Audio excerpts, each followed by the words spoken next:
Reborn of Elite Classroom Episode 15 अगली सुबह। अविका सुबह होते ही अपने दोस्तों के साथ अस्पताल अर्नव से मिलने के लिए निकल गई। अविका काफी ज्यादा परेशान थी। रास्ते में जाते हुए अनिका और नित्या उसे थोड़ा सा समझने की कोशिश करती है। अनिका बोलती है, अचानक से सुबह सुबह क्या हो गया तुम्हें? वह ठीक है, मेरे पास कॉल आई थी जगन्नाथ जी की, मैंने उनसे कांटेक्ट किया था, उन्होंने बताया कि सब कुछ एकदम ठीक है, उससे होश भी आ गया है। उसमें आते ही सबसे पहले उसने तुम्हारे बारे में ही पूछा था, लेकिन तुम वहां थी ही नहीं। अविका सामने की तरफ देखते हुए उसके इस बात पर जवाब देती है, बस इसी बात का तो पछतावा है कि अपने गुस्से के चलते मैंने अपने भाई को इग्नोर कर दिया। भले ही फैमिली उसके साथ थी, लेकिन मुझे भी होना चाहिए था, पर गुस्से में मुझे कुछ समझ ही नहीं आया। खैर जो भी हो, अभी मैं जितनी जल्दी हो सकता है उसे अपनी आंखों के सामने देखना चाहती हूँ, तभी जाकर मुझे सुकून आएगा। नित्या अविका की यह बात सुनकर उसके कंधे पर हाथ रखती है और फिर उसे रिलैक्स करते हुए बोलती है, तुम दोनों को मिले अभी 1 महीने भी नहीं हुए ठीक से, लेकिन एक दूसरे के लिए जान देने को तैयार हो। शायद खून के रिश्ते और दिल के रिश्ते दोनों अब एक साथ बन चुके हैं, इसी वजह से तुम दोनों हमेशा ही दूसरे के लिए अवेलेबल रहते हो। मेरा भी कोई भाई होता। अविका इस बात पर उसकी तरफ देखकर मुस्कुराती है और फिर बोलती है, ऐसे क्यों बोल रही हो? वह मेरा भाई हुआ तो तुम्हारा भी तो भाई हुआ। और अविका इसके आगे कुछ भी बोलती कि अनिका एकदम से पॉइंट करते हुए बोलती है, खबरदार खबरदार, मेरा नाम लिया तो वह मेरा भाई किसी कीमत पर नहीं हो सकता है।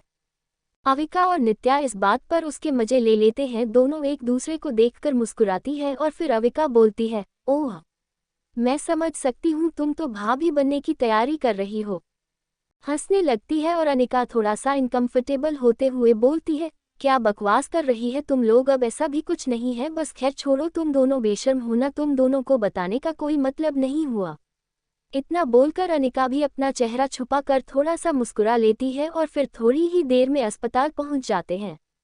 बोरज हॉस्टल। आकर्ष सुबह सुबह उठा हुआ था और अपने ट्रैक सूट पहनकर जॉगिंग करने के लिए निकला। उसके दिमाग में सबसे पहले अविका का चेहरा आया, जिसे याद करने के बाद उसके चेहरे पर एक प्यारी सी स्माइल है। और फिर वह अपने हेडफोन अपने कान में लगाते हुए बाहर की तरफ निकाला और थोड़ी दूर आने के बाद सीढ़ियों से नीचे उतरने लगा कि तभी अचानक से शायद उसके पैरों में कुछ लगा और वह ऊपर की सीढ़ियों से लेकर नीचे तक खुद को बैलेंस करने की कोशिश करता रहा, लेकिन प्लीज बैलेंस होकर गिर पड़ा, जिसकी वजह से उसके घुटनों में चोट आए और काफी ज्यादा परेशान होकर उसने अपने घुटने पर हाथ लगाया और उसके मुंह से आह निकल गई और फिर वह वहीं बैठ रहा। तभी अक्षत अपने रूम से बाहर निकाला अंगड़ाइयां लेते हुए। अचानक से उसने आकाश को नीचे जमीन पर बैठा देखा तो वह तोड़ते हुए उसके पास आया।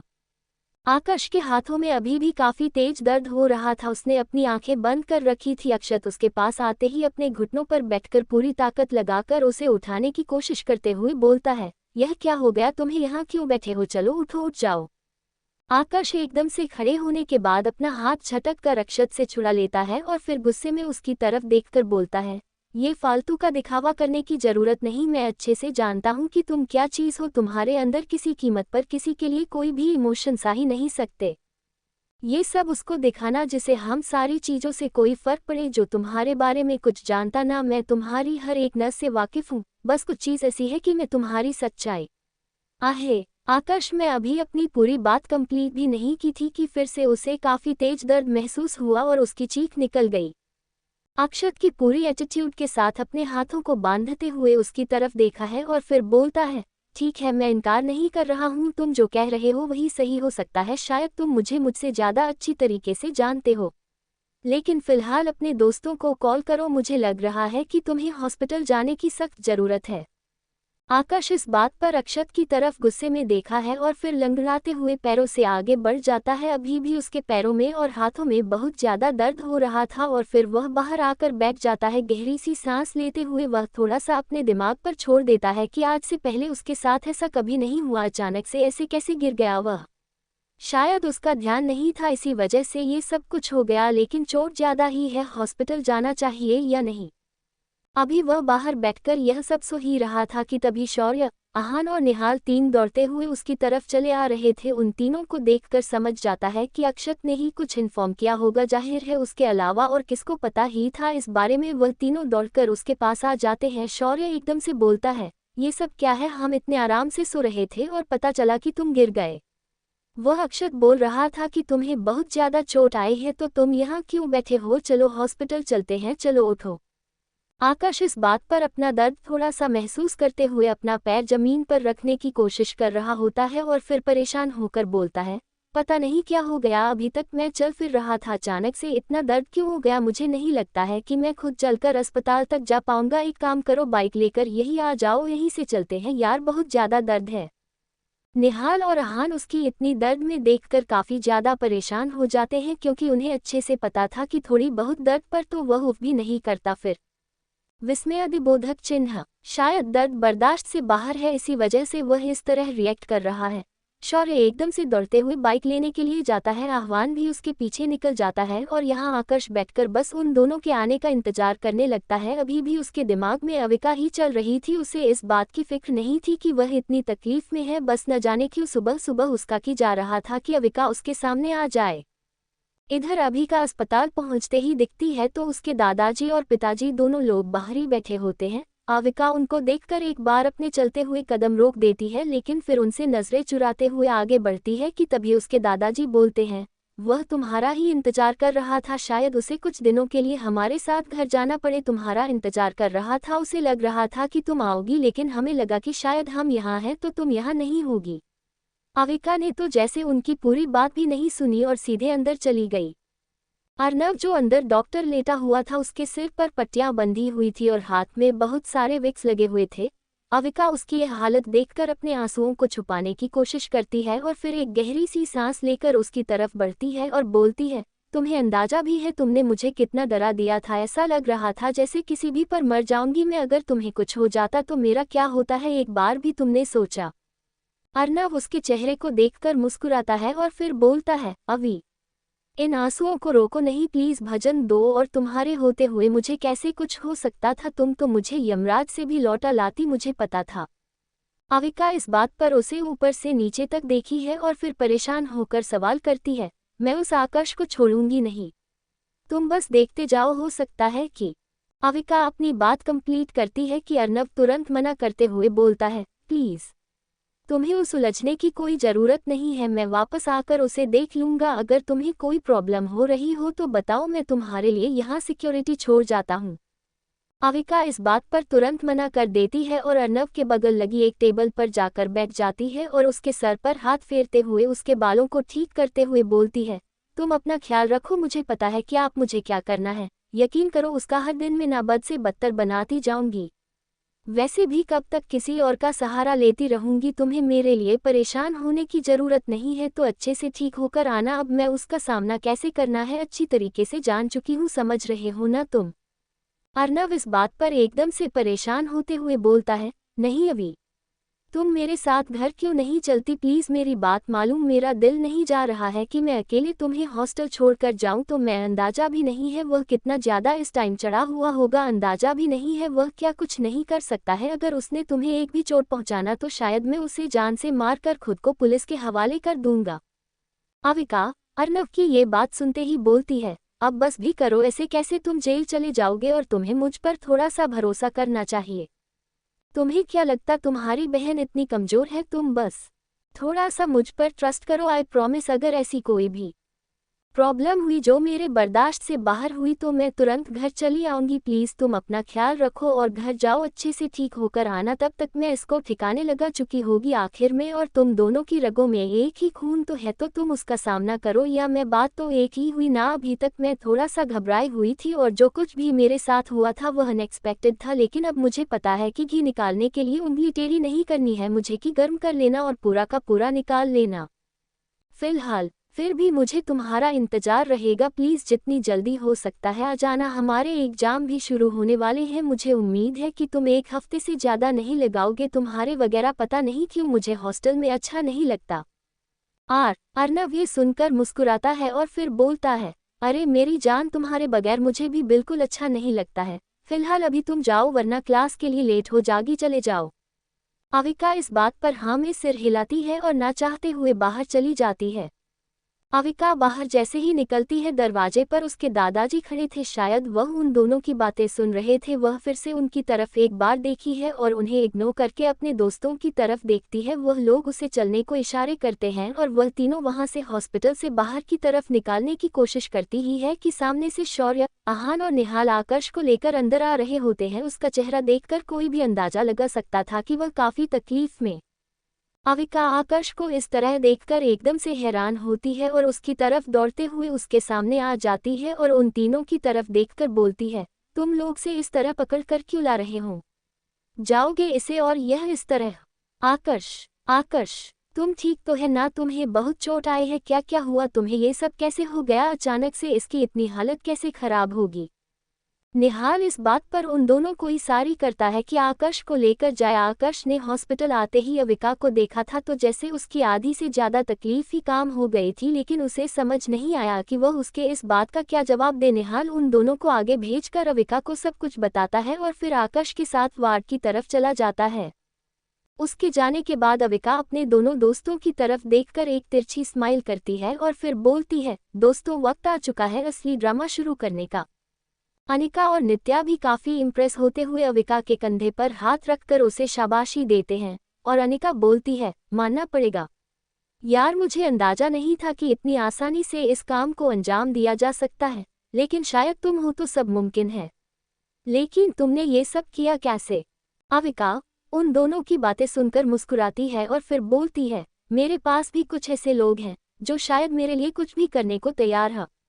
बस फिर क्या था, इसी के तरीके से इस जवाब दिया है मैंने। मुझे उम्मीद है कि अभी इसे मेरी और मेरे भाई की तकलीफ का अंदाजा हो रहा होगा। शायद आगे से ऐसा कुछ भी करने से पहले 1000 बार सोचिए।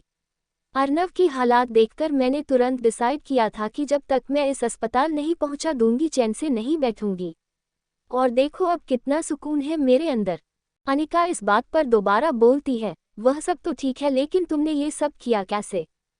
अविका अपने दोनों हाथ बांधते हुए मुस्कुराकर बाहर की तरफ देखकर जवाब देती है, बस थोड़ा सा ड्रामा करके। अविका अपने दोस्तों के बार बार पूछने पर बताती है कि उसने ये सब कैसे किया। Falls back. अविका अपने घर पर बैठी हुई किताबों में खोई हुई थी कि तभी अचानक से उसको फोन पर किसी की कॉल आती है। अविका अपने फोन की तरफ देखती है तो सोचती है कि यह किसकी कॉल हो सकती है। उसने अंदाजा लगाया था कि शायद ही आकर्ष हो सकता है, लेकिन फिर वह अपने नंबर से कॉल क्यों नहीं कर रहा है। वह फोन उठाकर अपने कान में लगती है तो उधर से आवाज आती है, हेलो अवी, मैं बोल रहा हूँ, सक्षम कैसी हो तुम? सक्षम की आवाज सुनकर अविका पहले तो गुस्से में अपनी आंखें मटकती है और फिर एक गहरी सी सांस लेते हुए बोलती है, अब तुम्हें क्या चाहिए? तुम्हें मेरा नंबर कहाँ से मिला और मेरा हाल चाल क्यों पूछ रहे हो? तुम्हें मेरी फिक्र कब से होने लगी और मुझे कॉल क्यों किया है तुमने?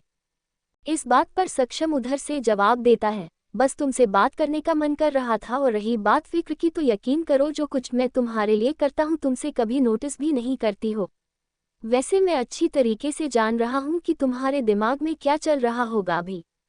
अविका इस बात पर अपने पैर नीचे करती है और फिर अपनी आईब्रो उठाकर थोड़ा सा सोते हुए बोलती है, मैं समझी नहीं कि तुम क्या कहना चाहती हो, क्या सोच रही हूँ मैं, और तुम क्या जानते हो इस बारे में, और सबसे इम्पोर्टेंट तुम्हें इतना इंटरेस्ट क्यों आ रहा है इस बात में कि मैं क्या सोच रही हूँ और क्या करना चाहती हूँ।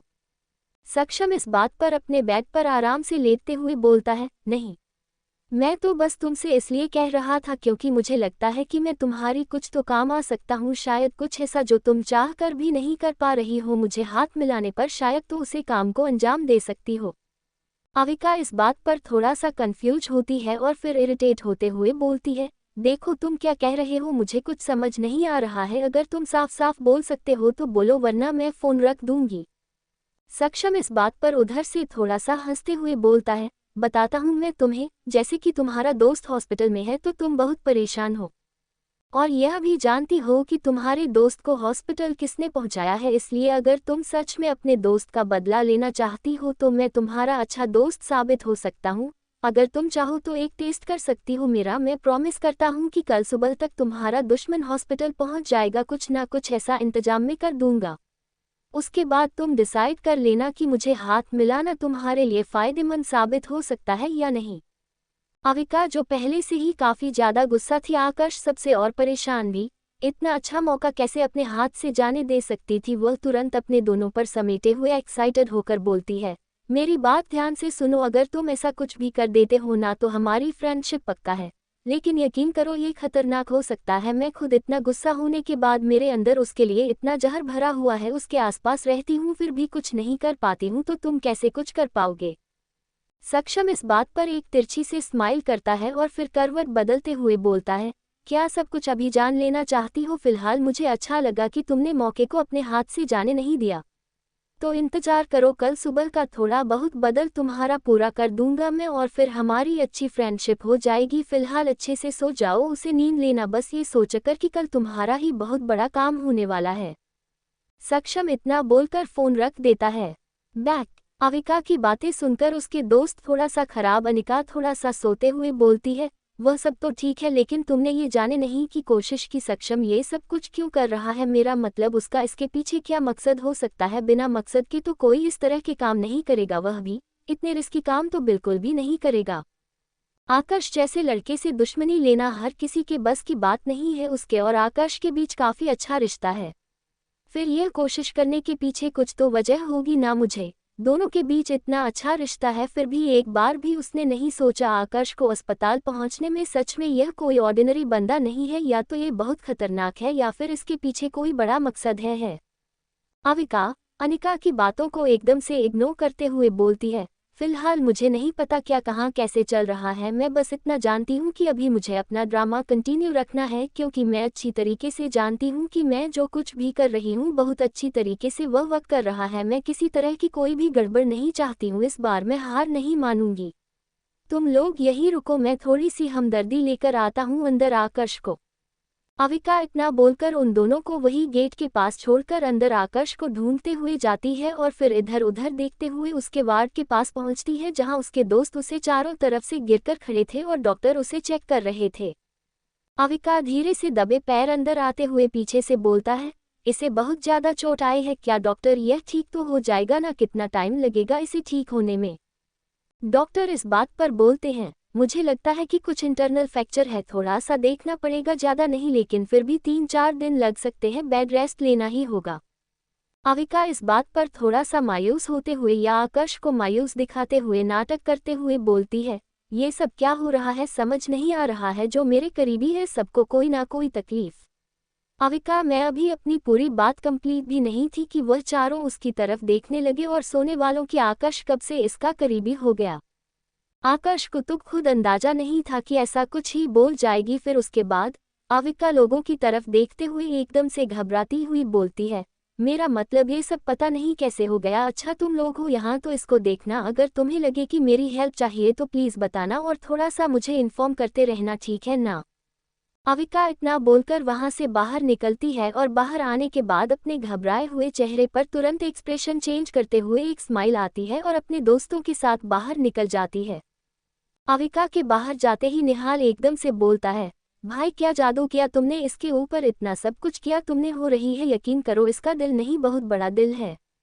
शायद इसकी जगह कोई दूसरी लड़की होती तो ये कहकर चली जाती कि तुम्हारे कर्मों का फल है ये जो मिल रहा है तुम्हें, लेकिन इससे तो तुम्हारी फिक्र है जो ये दिखाना ही नहीं चाहती है। तुमने सच में इसके दिल में जगह बना ली थी, मुझे तो लगता है कि। निहाल इतना बोलकर चुप हो जाता है, लेकिन शायद आकाश आगे की बात भी सुनना चाहता था। उसको कुछ पहले इंतजार किया कि निहाल अपनी आगे की बात कंप्लीट करे, लेकिन निहाल ने अपनी बात बोली ही नहीं तो उसने एकदम से पूछ लिया, क्या लगता है तुम्हें। निहाल ये सुनकर तुरंत जवाब देता है, मुझे लगता है कि अभी भी आपको भूल नहीं पाए है, इसी वजह से इतनी फिक्रमंद हो रही थी। इसे खुद एहसास नहीं है कि अभी भी तुमसे कितना प्यार करती है। खैर जो भी हो, प्यार तो उसने किया था, तुमने तो सिर्फ नाटक ही किया था बेचारी। मुझे उम्मीद है कि बहुत जल्दी खुद को संभाल लेगी और कोई अच्छा सा लड़का देखकर तुम्हें भूल जाएगी। निहाल की यह बातें जैसे आकाश के दिल पर तीर की तरह लगी थी, लेकिन वह अभी कुछ खास रिएक्ट भी नहीं कर सकता था अपने दोस्तों के सामने। अविका अभी हॉस्टल के अंदर आई ही थी कि सामने से आता हुआ सक्षम नजर आता है। सक्षम को देखकर अनिका एकदम से बोलती है, इसे देखकर ऐसा लग रहा है जैसे ये गेट पर ही तुम्हारा इंतजार कर रहा था। मेरी बात मानो तो इससे दूर रहो, पता नहीं क्यों मुझे लेकिन अच्छा नहीं लग रहा है। खैर बाकी तुम कुछ समझदार हो, देखो क्या कहता है, और हाँ कोई भी बात हमसे छुपाने की गलती मत करना, शेयर करती रहना, ठीक है ना। अनिका की यह बात सुनकर अविका एकदम से बोलता है, तुम इस तरह की बातें क्यों कर रही हो? तुम लोगों से नहीं शेयर करूंगी तो किसी से करूंगी, पागलों की तरह बातें मत किया करो, चलो जाओ मैं से बात करके आती हूँ वापस। नित्या और अनिका सक्षम के करीब आते ही आगे बढ़ जाते हैं और अविका रुकती है और सक्षम को देखकर उसके कंधे पर हाथ रखते हुए उसे थोड़ी सी शाबाशी देते हुए बोलती है, क्या बात है, मान गई मैं तुम्हें, यकीन करो तुमने मेरे दिल को जब ठंडक पहुंचाई है ना, बहुत मजा आया आज। थैंक यू सो मच, इतने दिनों से सोच रही थी करने का, तुमने एक दिन में कर दिया, तुम ब्रिलियंट हो। सक्षम पहले उसे हाथ को देखा है जो अविका ने उसके कंधे पर रख रखा था और फिर उसकी आंखों में एकदम मजबूर होकर देखता है और फिर थोड़ा सा अपनी फीलिंग्स को कंट्रोल करते हुए उसके हाथों पर अपना हाथ रखता है और बोलता है, तो हमारे बीच डील हुई थी कि अगर मैंने अपना काम अच्छी तरीके से कर दिया तो हम अच्छे दोस्त बन जाएंगे, उसके बारे में क्या ख्याल है आपका? अविका इस बात पर थोड़ा सा सोते हुए एक कदम आगे बढ़ती है और फिर बोलती है, हाँ ख्याल तो नेट है मेरा, लेकिन मैं ये सोच रही हूँ कि एक बार तुमसे पूछ लो कि क्या प्लीज़ तुम मुझे बताना चाहते हो कि यह सब तो मेरे लिए क्यों कर रहे हो? मेरा यह मतलब है कि आकर्ष वह तो तुम्हें अपने छोटे भाई की तरह मानता है, फिर तुमने एक मिनट भी नहीं लगाया उसे हर्ट करने में, क्या ये सब कुछ तुम सिर्फ मेरे लिए कर रहे हो या फिर तुम्हारा अपना भी कोई मकसद है इसके पीछे? देखो मुझसे झूठ मत बोलना, मैं बस जानना चाहती हूँ कि तुम ये सब क्यों कर रहे हो और मुझे लगता है कि मुझे जानना भी चाहिए कि जो मेरी हेल्प कर रहा है वह क्यों कर रहा है। सक्षम ने तो शायद ये सवाल एक्सपेक्ट भी नहीं किया था, उसने दूसरे ही पल थोड़ी सी कहानी बनाते हुए थोड़ा सोचते हुए कहा, देखो सच तो यह है कि आकाश भाई को मैं भी अपने भाई की तरह ही मानता हूँ, या यूँ कह सकते हैं कि बिल्कुल अक्षत की तरह ही मानता हूँ। फर्क बस इतना है कि इस बार वह गलत थे और जो गलत है उसे पनिशमेंट मिलनी ही चाहिए, ऐसा मुझे लगता है, इसी वजह से मैं तुम्हारा सपोर्ट किया, बाकी इसके पीछे कोई खास वजह नहीं है। और साथ में एक ये भी बड़ी ऐसे, ठीक है तुम मुझे पसंद नहीं करती हो और यह बात मुझे अच्छी नहीं लगती है।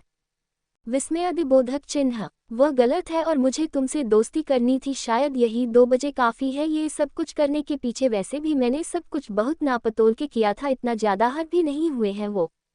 तो क्या तुम मेरे जवाब से संतुष्ट हो या कुछ और बताओ? तुम्हें वैसे कुछ और है नहीं, लेकिन फिर भी मैं कहानी बनाने में बहुत तेज हूँ, अभी थोड़ा वक्त लेता हूँ, कोई नई कहानी बनकर बता देता, इससे अच्छा मैंने सोचा तुम्हें सच बता दो, शायद तुम्हें थोड़ा सा अजीब लगे, लेकिन सच है कि सबसे बड़ा और इम्पोर्टेंट रीजन यही था कि मुझे तुमसे दोस्ती करनी थी और शायद अब तुम अपनी बात से मुकर रही हो।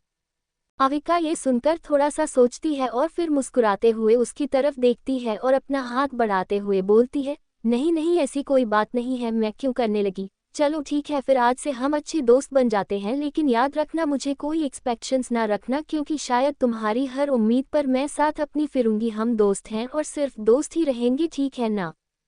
सक्षम इस बात पर मुस्कुराता है और फिर बोलता है, हम वैसे मेरे लिए तो यही काफ़ी है, क्या तुम्हें पता है कि आज से पहले, मेरा मतलब जब तुम हॉस्टल नहीं आई थी तब मैं बहुत डिस्टर्ब रहता था, मैं अपनी स्टडी तक भी कंप्लीट नहीं कर पाता था ठीक से, जब से तुम्हारी हो एक अजीब सी एनर्जी महसूस करता हूँ। अविका सक्षम बात सुनकर थोड़ा सा कंफ्यूज होती है और फिर बोलती है, अच्छी बात है कि तुम एनर्जी महसूस करते हो, लेकिन मेरे आने से क्यों, मेरा मतलब मैं थोड़ा सा कंफ्यूज हो रही हूँ, क्या तुम एक्सप्लेन करोगे? सक्षम अविका का हाथ यूं ही पड़े हुए उसके प्यार से चेहरे को देखा है और फिर मुस्कुरा कर बोलता है, बस अभी के लिए इतना काफ़ी है, क्या सारी बात यही कर लेनी है तुम्हें? फ़िलहाल मैं तैयार हूँ, तुम्हें जाकर तैयार होना चाहिए, थोड़ा क्लास के लिए लेट हो जाओगी, मैं भले ही थोड़ा पढ़ाई में अच्छा नहीं हूँ लेकिन तुम तो अच्छी हो ना, तुम्हें अपनी पढ़ाई पर फोकस करना चाहिए और जो कुछ भी मैंने कहा धीरे धीरे तुम सब समझ जाओगी कि यह सब क्यों हो रहा है और कैसे हो रहा है। अविका इस बात पर अपना हाथ उसके हाथ से निकलती है और फिर बहुत ही धीरे से अपने पॉकेट में डालते हुए बोलती है, चलो ठीक है, लेकिन मैं फिर से तुम बता रही हूँ कि जो बात तुम एक्सप्लेन नहीं कर सकते हो तुरंत, वो तुरंत बताने की ज़रूरत भी नहीं है, जैसे मैं थोड़ा सा कन्फ्यूजन में चली जाती हूँ, इसलिए प्लीज़ वही बात बोला करो जो तुम पूरी तरह से मुझे बता सको। फ़िलहाल तुम सही कह रहे हो, मुझे अभी जाकर रेडी होना चाहिए, चलो बाय, मिलते हैं बाद में। अविका इतना बोलकर सक्षम को बाय करके वहां से चली जाती है और सक्षम वहीं खड़ा उसे देखते रहता है और उसके जाने के बाद अपने दिल पर हाथ रखकर मुस्कुराकर बोलता है, यकीन करो 20 साल की उम्र में मेरी जिंदगी का ये सबसे हसीन लम्हा है, जब तुमने मेरे हाथों को छुआ तो मुझे ऐसा लगा जैसे मेरे दिल को छुआ है, कुछ तो हुआ है, क्या हुआ है कैसे हुआ ये तो नहीं बता, लेकिन कुछ तो हुआ है मुझे। सक्षम इतना बोलकर खुद में ही खुश हो जाता है और फिर ग्राउंड की तरफ अपने दोनों पॉकेट में हाथ डालकर सोता हुआ और मुस्कुराता हुआ चला जाता है। अविका रास्ते में जाते हुए उसकी बातों को एक दो बार सोचती है लेकिन फिर इग्नोर करके अपने रूम की तरफ निकल जाती है।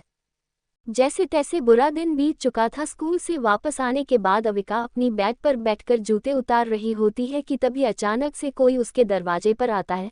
नित्या और अविका दोनों दरवाजे की तरफ देखते हैं तो नेहा उनके दरवाजे पर खड़ी होती है। नेहा को देखते ही अविका एकदम से उठ जाती है और बोलती है, अरे नेहा, तुम यहाँ कैसे? तुम ठीक हो? और तुम्हारे हाथ में क्या है? सब ठीक तो है ना? नेहा उसकी इस बात पर अपने हाथ में लिए हुए एक लेटर को अविका की तरफ बढ़ते हुए बोलती है, पता नहीं मेरे पास पड़ा हुआ था तुम्हारा नाम से तो मैंने सोचा तुम्हारे पास पहुंचा देता हूं।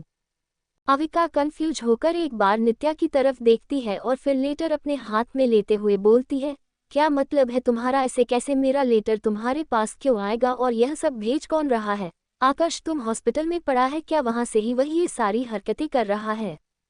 नेहा एकदम नॉर्मल रिएक्ट करते हुए उसके बगल बैठ जाती है और फिर अपने कंधे उचकाते हुए बोलती है, पता नहीं है तो तुम्हें पता होना चाहिए। मैंने सोचा मेरे पास पड़ा हुआ है, पढ़ने से अच्छा है कि तुम्हें दे दूं। मैं ओपन नहीं किया, यकीन करो मेरा एक बार भी। अविका अपना काम छोड़कर उसे लेटर को ओपन करते हुए बोलती है, ठीक है, वैसे भी अगर तुमने ओपन कर भी लिया होता तो क्या फर्क पड़ता? मैं देखती हूँ क्या है इसमें। अविका लेटर ओपन करके देखते हैं तो थोड़ा सा हैरान होती है। उसे लेटर में लिखा होता है कि अब बारिश नेहा की है, जो हाल निधि का हुआ था वही इसका भी होगा। तुम अच्छे तरीके से जानती हो कि निधि अपनी मौत नहीं मेरी है, उसका मर्डर हुआ है। उसके बाद भी तो मैं इस तरह खामोश हूँ। मुझे तो लगा था तुम अच्छी लड़की हो, शायद थोड़ी बहुत छानबीन तो बनती है, लेकिन तुम भी बाकी बच्चों की तरह स्वार्थी निकली। खैर कुछ भी हो, बड़ी नेहा की है। अगर तुम चाहती हो कि ऐसा कुछ भी ना हो तो फिलहाल तुम्हें नेहा से कुछ भी नहीं कहना है इस लेटर के बारे में, क्योंकि वह जानने के बाद पहले से ही घबरा जाएगी। और वैसे भेजो होना है वह होकर रहेगा ना। तुम निधि को बचा पाई थी और नहीं नेहा को बचा पाओगी। दी एक्स। अविका लेटर पढ़ते ही एकदम से परेशान हो जाती है और फिर उसे निधि की याद आ जाती है और साथ ही यह भी याद आ जाता है कि नेहा उसे निधि के बारे में कुछ बताने वाली थी। और वह एकदम से उसे लेटर को मोड़कर अपने पॉकेट में रखते हुए बोलती है, पता नहीं ये लोग कब सुधरेंगे, ये तो एक लव लेटर था। नेहा इस बात पर मुस्कुराते हुए अपने दोनों हाथ बैग पर रखकर बोलती है, तो मुझे लगा ही था। क्या छोड़ो, तुम हो भी इतनी खूबसूरत, तुम्हारे लिए लव लेटर आना कौन सी बड़ी बात है। वैसे हम सॉरी, उसी दिन मैं तुम्हें इस तरह अकेले छोड़कर चली गई थी। पता नहीं अचानक से मुझे क्या हो जाता है कभी कभी। नेहा अभी इतना बोल ही रही होती है कि अविका की नज़र उसके गर्दन की तरफ जाती है, जहां से हल्का सा अंदर की तरफ कोई चोट नजर आ रहा था, जिसे देखकर वह एकदम से उठ खड़ी होती है और नेहा के पास आते हुए बोलती है, ये तुम्हारी गर्दन पर चोट कैसी है? देखो कितना गहरा। तुम्हें डॉक्टर के पास जाना चाहिए यार, दिखाओ मुझे।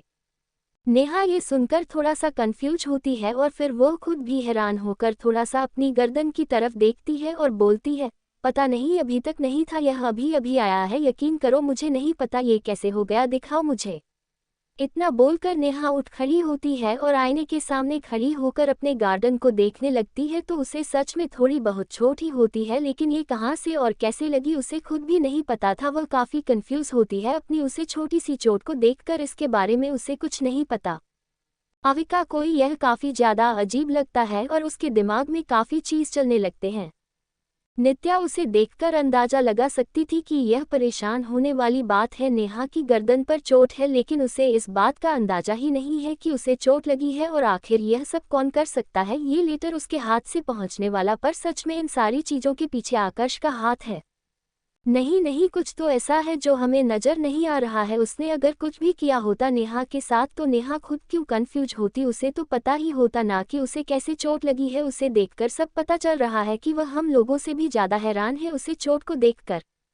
नेहा कई बार अपनी शर्ट हटाकर वह चोट दे चुकी थी। अविका अब थोड़ा सा खुद को रिलैक्स करती है, लेकिन उसकी घबराहट बढ़ चुकी थी निधि का याद करके, तो वह बहुत ही ज्यादा घबरा गई थी। उसने खुद को थोड़ा सा रिलैक्स किया और फिर नेहा की तरफ देखकर कहा, ठीक है जाने दो, तुमने ध्यान नहीं दिया होगा, कोई बड़ी बात नहीं है। क्या प्लीज तुम मुझे ये बता सकती हो कि उसी दिन तो मुझे निधि के बारे में कुछ बता रही थी कि तुमने उसके रूम से किसी को निकलते हुए देखा था, ऐसा कुछ? नेहा इस बात पर थोड़ा सा सोते हुए बोलती है, उसके रूम से निकलते हुए तो नहीं, लेकिन थोड़ी दूर से जाते हुए मैंने देखा था। वह शायद पीछे से अक्षत लग रहा था। वैसे वह कभी हॉस्टल में जल्दी आता नहीं है, लेकिन पता नहीं क्यों मुझे लगा कि जैसे वह अक्षत ही था। अविका ये सुनकर नित्या की तरफ देखती है और फिर बोलती है, क्या तुम कंफर्म हो? मेरा मतलब तुमने पीछे से ही देखा था तो मुझे नहीं लगता कि वह अक्षत हो सकता है। अक्षत निधि से कैसे? मुझे नहीं लगता कि वह अच्छा था। जरूर तुम कंफ्यूज हो, कोई और लड़का रहा होगा। अक्षत कभी हॉस्टल में आता ही नहीं। नेहा इस बात पर वापस से अपनी जगह पर आती है और फिर बोलती है, हाँ सही कह रही, हो सकता है कि मुझे कोई कन्फ्यूजन हो गई हो। बस मुझे ऐसा लगा था कि जैसे वह अच्छा ठीक था, लेकिन हो सकता है कि वह सक्षम भी रहा हो या कोई और लड़का। वैसे भी थोड़ी रात हो चुकी थी तो कन्फ्यूजन हो सकती है, लेकिन फिर भी मुझे पीछे से वह अक्षत ही लगा था। नित्या और अविका दोनों को पूरा भरोसा था कि अक्षत नहीं हो सकता, और जाहिर है अक्षत हो भी कैसे सकता था, उसका तो हॉस्टल से कोई लेना देना ही नहीं था। नेहा थोड़ी देर बातचीत करने के बाद रूम से बाहर चली गई, लेकिन अविका के चेहरे की घबराहट अभी तक नहीं गई थी। उसे समझ नहीं आ रहा था कि उसे क्या करना चाहिए। क्या उसे सीधे आकर्ष से बात करनी चाहिए कि वह इस तरह के पैतरे क्यों अपना रहा है जब उसकी हर बात मान रही है तो?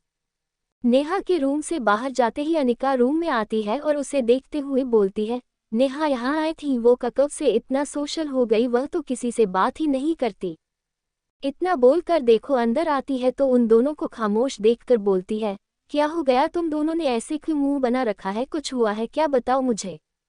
नित्या इस बात पर तुरंत बोलती है, यार मुझे लगता है कोई इसको तंग करने की कोशिश कर रहा है, कोई लेटर भेज रहा है इसे। किसी ने नेहा के हाथ से भी लेटर भिजवाया था, वही जो उसे दिन एक्स का लेटर आया था वही आज भी है, लेकिन उसने निधि का नाम मेंशन किया और साथ में कहा कि इस बार नेहा को भी मार देगा। तुम खुद सोचो कि वह नेहा को मारे या ना मारे, इस बात से इसका क्या लेना देना? वह इसे सिर्फ परेशान करना चाह रहा है इस बात के लिए क्योंकि यह बहुत अच्छी है और शायद किसी को तकलीफ में नहीं देख सकती। इसी बात का फायदा उठाकर वहीं से तंग कर रहा है। यह अगर इस बात की फिक्र ही ना करे कि किसी क्या हो रहा है तो फिर वह क्यों इसे तंग करेगा बताओ?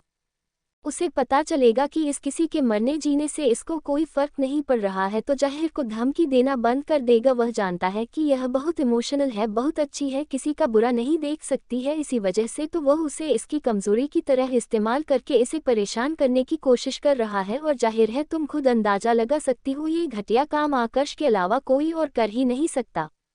अविका जो थोड़ी सी घबराई हुई थी वह बोलती है, अगर ये सब मजाक है, वह मुझे सिर्फ तंग करना चाहता है तो यह बताओ वहीं से निशान जो निधि के गर्दन पर थे, जो निधि के ऊपर मिल रहे थे, वही नेहा की गर्दन पर क्यों थे? कम से कम निधि इस बात को छुपाने की कोशिश कर रही थी। नेहा को तो खुद नहीं पता है कि उसके गर्दन पर इस तरह के निशान हैं। बहुत अजीब है और उसे अभी तक डॉक्टर की जरूरत भी महसूस नहीं हुई। इसका मतलब है तुमसे दर्द भी नहीं हो रहा है जबकि वह चोट गहरी है। तुमने मेरी बात को समझ नहीं रही हो यार। मुझे बहुत घबराहट हो रही है, मुझे बहुत अजीब लग रहा है ये सब। कुछ तो ऐसा है जो चल रहा है लेकिन हमें नजर नहीं आ रहा है, क्यों? कुछ पता नहीं है। अनिका पूरी बात को सुनती है और समझता है और फिर उसे लेटर को देखने के बाद थोड़ा सा सोचकर उन दोनों को परेशान देखकर बोलती है, अच्छा ठीक है, तुम दोनों थोड़ा सा रिलैक्स हो जाओ, मैं बता रही हूँ कि क्या हो रहा है। मुझे पूरी उम्मीद है कि नेहा भी आकर्ष की बातों में आ गई है, मेरा मतलब उसका साथ दे रही है, वरना वह ये लेटर बगैर पढ़े क्यों देती मेरे पास? अगर कोई लेटर आए तो बगैर पढ़े मत होना दूँ। फिलहाल जो कुछ भी है हमें इस बात से लेना देना नहीं होना चाहिए। अविका, तुम सबसे पहले मेरी बात ध्यान से सुनो। हॉस्टल में किसी क्या हो रहा है इस बात की जिम्मेदारी तुम अपने सर क्यों ले रही हो? तुम अगर अपने दिमाग से यह बात निकाल दो कि तुम्हें फर्क पड़ता है तो जाहिर है वह पीछे ही है जाएगा जब ये जान जाएगा कि तुम्हें फर्क ही नहीं पड़ रहा है। और वैसे भी मैं 100% श्योर हूँ जो कोई भी है वह बस तुम्हारे इमोशंस और तुम्हारी अच्छी फीलिंग्स और अच्छे दिल का फ़ायदा उठा रहा है और उसे तुम्हारी कमज़ोरी की तरह इस्तेमाल कर रहा है और तुम्हें बस परेशान करने की कोशिश कर रहा है। और निधि जो कुछ भी हो पहले से ही परेशान चल रही थी, हो सकता है कि यह सिर्फ एक इस्तीफाक हो कि नेहा की गर्दन पर कोई चोट लग गई हो, ये हो सकता है उसका कोई बॉयफ्रेंड हो जिसने उसे बीते किया हो। बस वह हम लोगों को बताना नहीं चाह रही हूँ कि वह एम्ब्रेस नहीं होना चाह रही हो हम लोगों के सामने, ऐसे ही कुछ हो सकता है। प्लीज़ बात को ज़्यादा सोचो नहीं, मुझे नहीं लगता कि ऐसा कुछ भी ऐसा तुम सोच रही हो।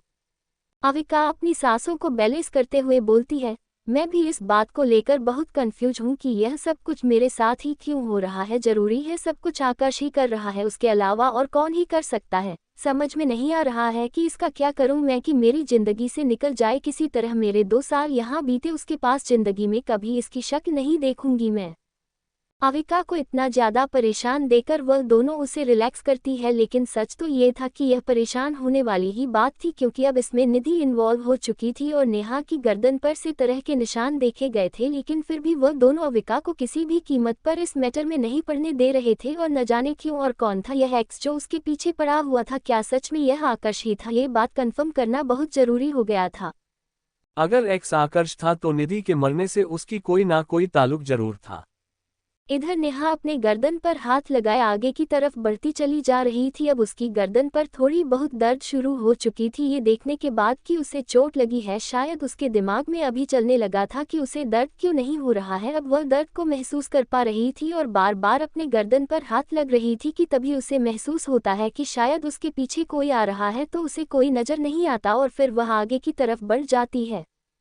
थोड़ी दूर और आगे आने के बाद आसपास के इतने सारे रूम होने के बाद भी उसे कोई आवाज नहीं सुनाई दे रही थी। ऐसा लग रहा था जैसे चारों तरफ बस सन्नाटा ही सन्नाटा है। और फिर अचानक से उसे अपने पीछे एक बहुत बड़ी परछाई दिखती है, जिसे देखकर ऐसा लग रहा था जैसे वह कोई बहुत बड़ा गोरिल्ला होगा या फिर कोई बहुत बड़ा राक्षस। उसे देखकर ऐसा लग रहा था जैसे कोई बहुत अजीब सा जानवर है, लेकिन ये क्या था समझ नहीं आ रहा था। नेहा उसे देखकर एकदम से घबरा जाती है और तुरंत पीछे पलट कर देती है और उसके साथ से तेज हो जाती है, लेकिन पीछे तो कुछ भी नहीं था। तो उसने जो अभी अभी सामने परछाई देखी वह किसकी थी और यह क्या था? अरे नहीं, शायद उसे भ्रम होने लगा है। लेकिन ऐसा कैसे हो सकता है? आज से पहले तो कुछ नहीं हुआ और उसने ऐसा कुछ सोचा भी नहीं जिसकी डर की वजह से उसे ऐसा भ्रम हो। तो फिर यह क्या था उसके सामने? अभी जो कुछ भी था क्या वह सच था? नहीं नहीं, उसे इतना बड़ा बुरा नहीं हो सकता। शायद उसे अपने दिमाग को थोड़ा सा रिलैक्स करने की जरूरत है। डर की वजह से नेहा की धड़कन तेज हो चुकी थी और वह खुद को रिलैक्स करते हुए बोलती है, नेहारिला सो जाओ प्लीज, कुछ भी नहीं है ऐसा। शायद तुमने ज्यादा सोच लिया। फिलहाल तुम्हें पहले अपनी इस दर्द का इलाज करना होगा। शायद इसकी वजह से तुम्हें ऐसी बेकार चीज नजर आ रही है। ऐसा कुछ हो ही नहीं सकता है, कुछ एडजस्ट ही नहीं करता और इतनी जल्दी तुम्हारे पीछे छुपाने की कोई जगह भी तो नहीं है। तो जाहिर है तुम्हारे पीछे क्या ही हो सकता है, ये सिर्फ तुम्हारा भ्रम था। चुपचाप रूम में चलो, रिलैक्स हो जाओ। नेहा इतना बोलकर अपने रूम की तरफ बढ़ जाती है, लेकिन अभी भी उसे पैरों की आहट साफ सुनाई दे रही थी। वह फिर से एक बार पीछे पड़ती है और जल्दी से अंदर जाकर एकदम से बंद करती है और फिर दरवाजे में चिपक कर गया हिसाब से लेती है और आईने के सामने आकर खड़ी हो जाती है और अपनी गर्दन पर हाथ लगाकर अपने चोट को देखने लगती है।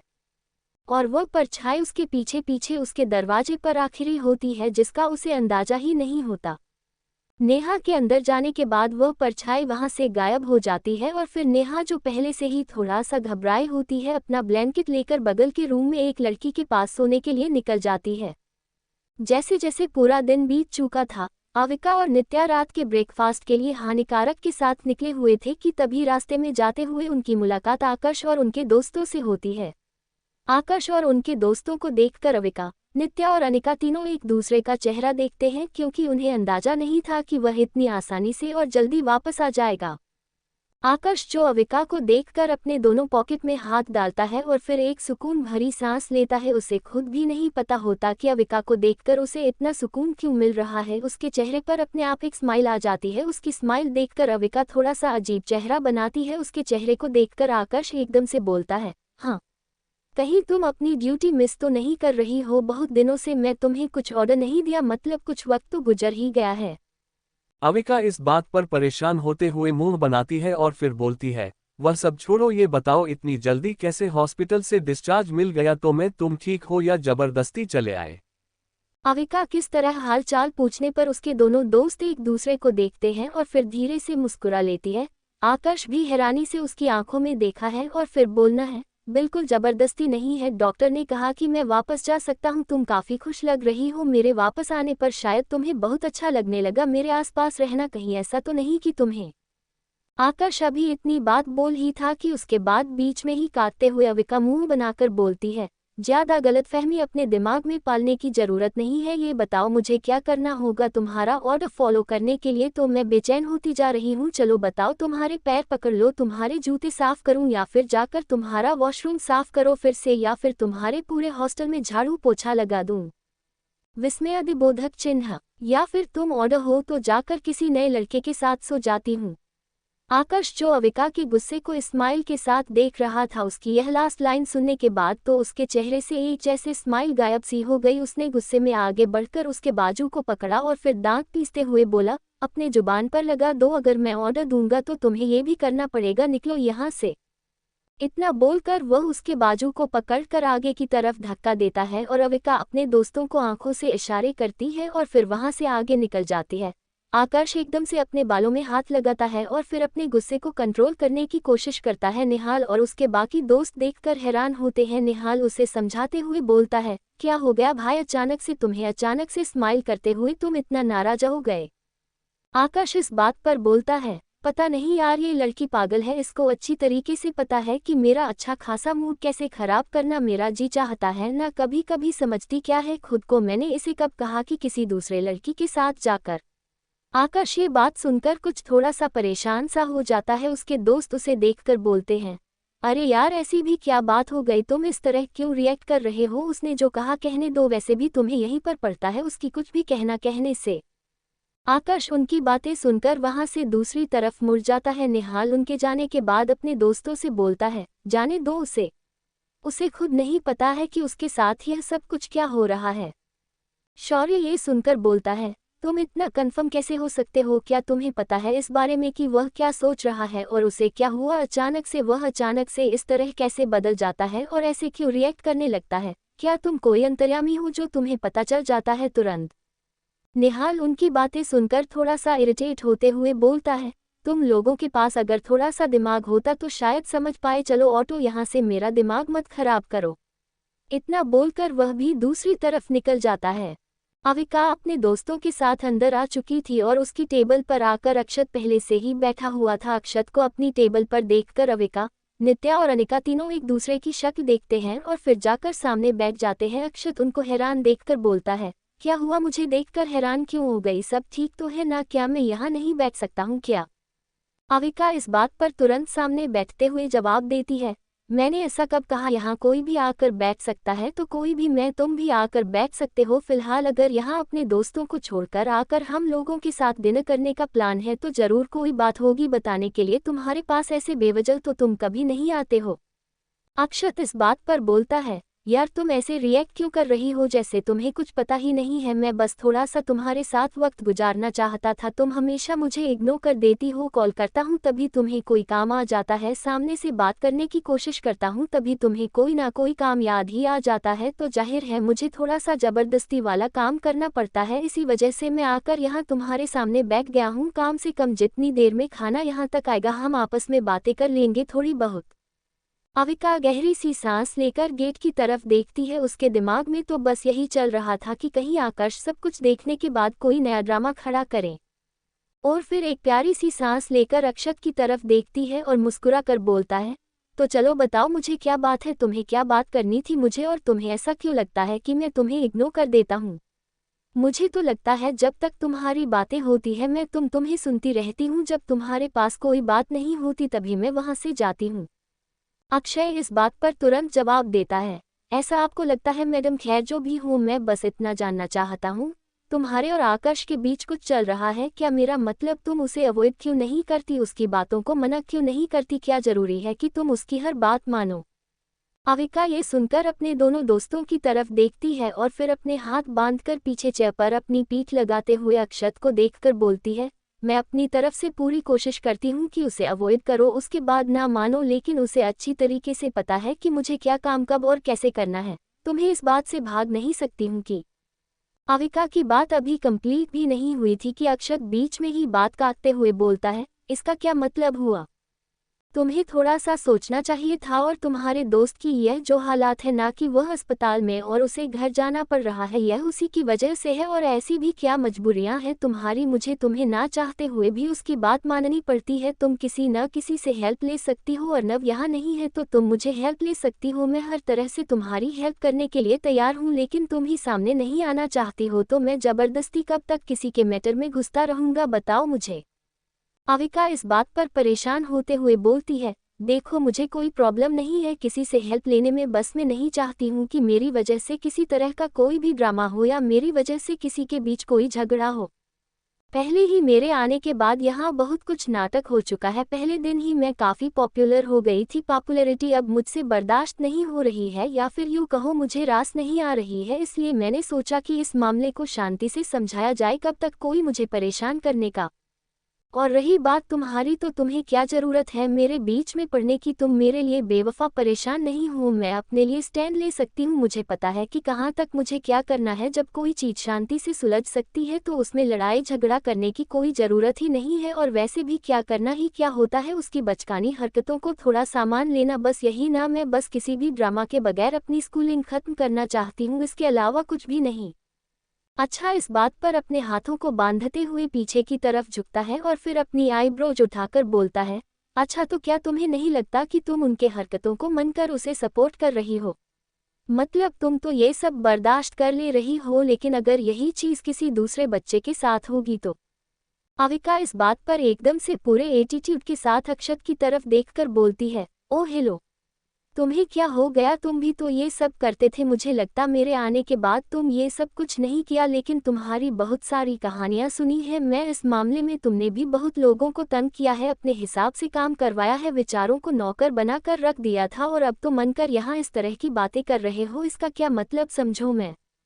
अंकित के पास इस बात पर जैसे कुछ बचता ही नहीं। वह एकदम से बगैर बात को घुमाए फिराए डायरेक्ट अवीवा की आंखों में देखते हुए बोलता है, तो चलो मैं तुम्हें बता देता हूँ कि तब तुम नहीं आई थी। तुम्हें देखने के बाद मैंने कभी यह नहीं किया, क्योंकि तुम बहुत संघर्ष में थी। तुम्हारा संघर्ष देखकर मुझे बहुत बुरा लग रहा था, और क्योंकि मैं तुम्हें पहली नज़र में ही पसंद कर लिया था, इस वजह से मैंने ये सब कुछ बंद कर दिया, क्योंकि मुझे पता था कि तुम्हें ये सब पसंद नहीं आएगा। तुम्हारे लिए मैं खुद को बदल दिया, क्योंकि तुम मुझे पसंद हो। अविका और उसके दोस्तों ने बातों बातों में ये तो नहीं एक्सपेक्ट किया था कि अक्षत ऐसा कुछ बोल जाएगा। अब वह तीनों हैरान होकर दूसरे को देख रही थी, और अविका एक अनचाही सी मुस्कान के साथ अक्षत की तरफ देख रही होती है। उसे तो समझ ही नहीं आ रहा होता है कि उसे इस कंडीशन में क्या बोलना चाहिए और क्या नहीं। थोड़ी देर इधर उधर देखने के बाद वह थोड़ा सा झुककर अक्षत की तरह दिखती है और फिर बोलती है, देखो मैं भी तुम्हें पसंद करती हूँ, लेकिन एक दोस्त की तरह। मुझे उम्मीद है कि तुम भी बस मुझे एक दोस्त की तरह ही पसंद करते हो, है ना? अच्छा, तो इस बात पर अपनी उठाते हुए अपनी एक पॉकेट में हाथ डालता है और फिर बोलता है, मुझे लगता है शायद एक तो उससे ज़्यादा। अविका की तो जैसे सांस ही रुक गई थी। वह अपने आसपास देखने लगी, लेकिन लोगों को देखकर लग रहा था कि शायद उनकी बातें इतनी धीमी हो रही है कि कोई और उनकी बातें नहीं सुन रहा, लेकिन उनके दोनों दोस्तों उनकी बातें सुन रही थी, जिनकी आंखें पहले से ही फटी थी। उन लोगों को तो यकीन ही नहीं हो रहा था अपने कानों पर। और फिर अविका आसपास के लोगों को देखते हुए आगे की सीट पर नजर डालते हैं, जहां से आकर्ष अपनी सीट पर बैठा हुआ इतनी खतरनाक नजरों से उसकी सीट, या फिर यूं कहो उसकी तरफ ही देख रहा था। अविका उसको इस तरह अपनी तरफ देखा देखा एकदम से परेशान हो जाती है। उसे समझ नहीं आता कि आज उसे क्या करना चाहिए। आज उसे ठीक से खाना खाया भी जाएगा नहीं। एक तरफ से वह का जाने वाली नज़रों से देखा है, और दूसरी तरफ ये सामने बैठकर प्रपोज कर रहा है। इन दोनों की प्रॉब्लम क्या है? इन दोनों को एक ही तरह से हैंडल करना चाहिए। दोनों ही बस अपनी मर्जी की करना चाहते हैं, सामने वाला क्या चाहता है इस बात से इन दोनों को ही कोई फर्क नहीं पड़ता। पता नहीं ये पल मेरी ही नसीब में क्यों लिखे हैं, और इन दोनों को मुझे ही प्यार क्यों हुआ? दोनों को कहा, इस अक्षत को ही तो हुआ है। वह तो बस गेम है, गेम खेल रहा था। सॉरी, गेम गई प्लेयर है, बदतमीज कहीं का। घर तो ऐसा है जैसे का जाएगा मुझे, और यह अच्छा इसका क्या करूं मैं समझ नहीं आ रहा है। इसे अपनी सीट से भगा दूं क्या? भागने पर भाग भी जाएगा या यही बैठा रहेगा? अरे नहीं, मैं खुद ही इतनी उलझन में हूं, मुझे समझ नहीं आ रहा कि मुझे क्या करना चाहिए। इसे ऐसे डायरेक्ट जाकर नहीं कहना चाहिए। थोड़ी सी भी शर्म नहीं है क्या इसके अंदर? यह इस तरह मुझसे बात कैसे कर सकता है? क्या मैं इसके बाप की नौकर हूँ? नहीं नहीं, यह अच्छा लड़का हो या बुरा लड़का, फिलहाल तो अभी मैं ये सब नहीं कर सकती हूँ, बहुत मुसीबत में पड़ जाऊंगी। वह उधर मुझे का जाने वाली नज़रों से देख रहा है। हाँ, ऐसा हो सकता है कि मैं अक्षत का सहारा लेकर उसे यूज़फुल कर सकती हूँ। अरे नहीं नहीं, यहाँ इतना सब कुछ कॉम्प्लिकेटेड हुआ पड़ा है, और मैं अपनी प्लानिंग के बारे में सोच रही हूँ। अविका के दिमाग में हजारों सवाल, हजारों जवाब, और साथ ही इतनी सारी बातें चल रही होती है। वह खामोशी से एक बार आकर्ष की तरफ देख रही होती है और दूसरी बार अक्षत की तरफ। उसे इतना ज़्यादा कंफ्यूज देखकर अक्षत एक बार उसकी नज़रों का पीछा करते हुए पहले सीट पर देखा है और फिर उसके चेहरे को पकड़कर अपनी तरफ घुमा देता है और बोलता है, आसपास के लोगों को मत देखो, एक बार तुम हाँ बोल कर देखो, उसके बाद यहाँ का नज़ारा बदल दूंगा मैं। तुम्हारे लिए किसी की नहीं औकात नहीं होगी कि तुमसे बात कर ले। खड़ा होकर ऑर्डर देने की तो बात ही छोड़ दो।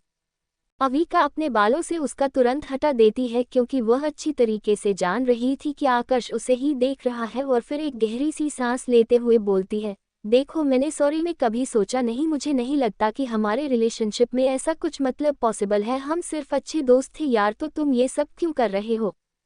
तुम्हें पता है ना कि मैं इन सारी चीज़ों में इंटरेस्टेड नहीं हूँ और पढ़ना भी नहीं चाहती हूँ, तो प्लीज़ मुझे कंफ्यूज मत करो। मैं परेशान हो जाती हूँ, पहले ही इतना ज़्यादा परेशान हूँ और तुम ये सब कुछ बोलकर मुझे और भी ज़्यादा परेशान कर रहे हो। मेरी बात को समझो और कंडीशन को भी।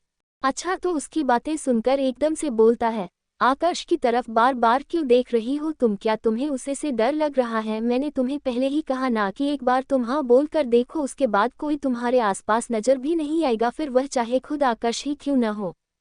अविका और भी ज्यादा परेशान हो जाती है और वह अपने दोनों हाथों को जोड़ते हुए बोलती है, मेरी बात सुनो, हम इस बारे में बाद में बात करेंगे, फिलहाल तुम अभी यहाँ से जो, या फिर अगर खाना खाना चाहते हो तो शांति से बैठकर खाओ। आकाश जो इतनी दूर पर बैठकर अपने सामने रख खाने को न देखकर पीछे वाली सीट पर देख रहा था, उसके अंदर जो आग जल रही थी वह वहां बैठा सिर्फ निहाल ही महसूस कर पा रहा था। जैसे तैसे डिनर का वक्त खत्म हो चुका था।